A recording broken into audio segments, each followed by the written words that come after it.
Procedures were performed by a senior surgeon with patient in lateral position under general anesthesia. Glenohumeral joint evaluation was carried out with the standard viewing portraits. Intra-articular pathology such as degree of rotator cuff tear and lesions of the biceps tendon were evaluated. The repairability of the torn rotator cuff was assessed based on its size, degree of retraction, mobility, tissue thickness, and quality. A subacromial bursectomy was performed before proceeding with the procedure. The relationship between the long head of the biceps tendon, the rotator cuff, and the humerus head can be seen in this view. The biceps tendon can thus be accessed and mobilized through this defect in the rotator cuff.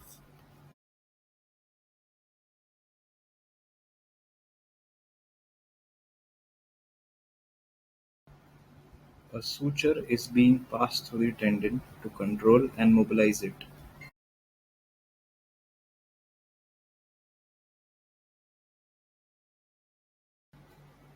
The tenotomy is done at the insertion site of the biceps tendon, close to the posterior superior labrum to harvest as much as biceps tendon graft as possible.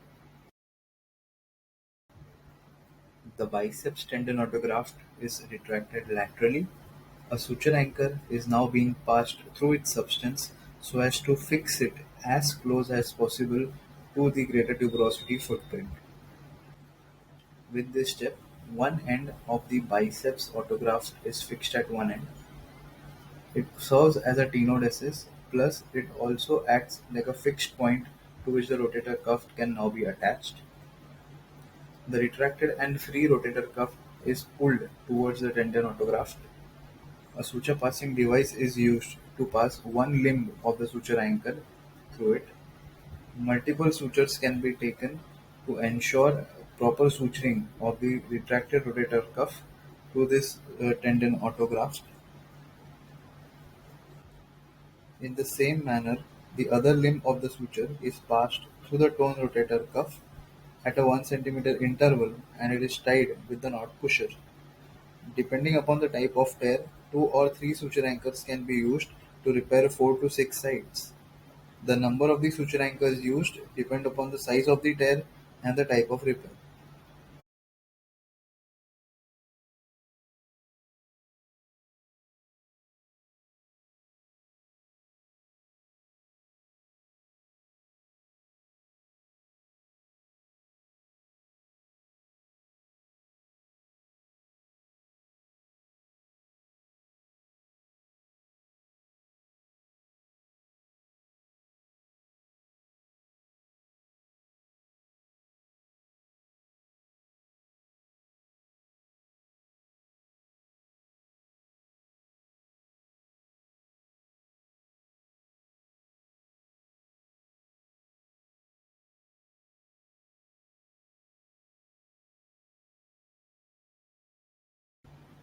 The proximal end of the biceps autograft is important as it provides anchorage to the posterior superior part of the rotator cuff if it is involved. A suture anchor is being passed through the substance of this very end. The posterior superior part of the rotator cuff, which is involved in this case, is being sutured to this tendon autograft so as to increase the stability of the construct.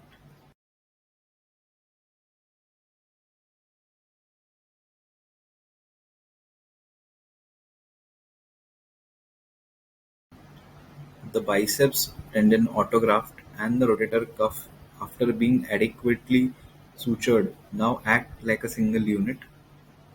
The suture anchor limbs that now penetrate both the biceps graft and the rotator cuff are now together attached to the greater tuberosity footprint close to the anchor.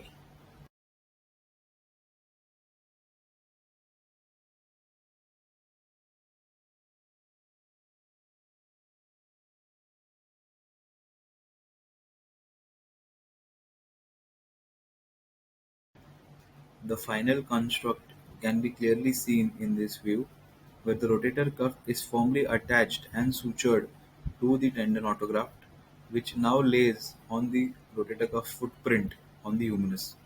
This not only allows tendon to bone healing, but also is can be seen to prevent the undue stress that may have arisen if this autograph would not have been used.